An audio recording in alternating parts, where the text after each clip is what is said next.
PCOD രോഗത്തിന് സ്ഥിരമായിട്ട് OC pills അഥവാ ഓറൽ കോൺട്രസെപ്റ്റീവ് പിൽസ് എടുക്കുന്ന രോഗികളാണോ നിങ്ങൾ? എന്നാൽ നിങ്ങൾ മനസ്സിലാക്കേണ്ട ഒരു കാര്യമുണ്ട്. OC പിൽസ് മാത്രമല്ല PCODക്കുള്ള ഡ്രഗ്. അപ്പം OC പിൽസ് കൊടുത്തതുകൊണ്ട് മാത്രം PCOD എന്ന് പറഞ്ഞ രോഗം കുറഞ്ഞു വരണം എന്നില്ല. അപ്പോൾ തീർച്ചയായും ഇൻസുലിൻ റെസിസ്റ്റൻസ് ആണ് PCODക്ക് കാരണമായിട്ടുള്ളത്.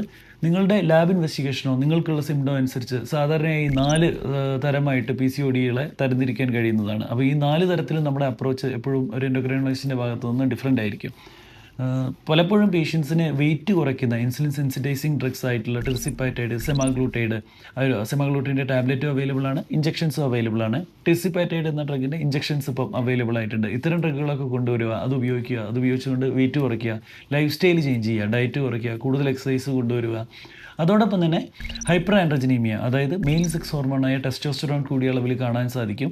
അതുകൊണ്ട് തന്നെ അത് കുറയ്ക്കാനായിട്ടുള്ള ട്രീറ്റ്മെൻറ്റുകൾ എടുക്കുക. ഇതൊക്കെയാണ് OC പിൽസ് കൂടാതെയുള്ള മറ്റ് ട്രീറ്റ്മെൻറ്റുകൾ. അപ്പോൾ എപ്പോഴും OC പിൽസ് എടുക്കുക, OC പിൽസ് എടുക്കുമ്പോൾ മെൻസസ് വരിക എന്നുള്ളത് ഒരു കൃത്യമായിട്ടുള്ള കാര്യമല്ല.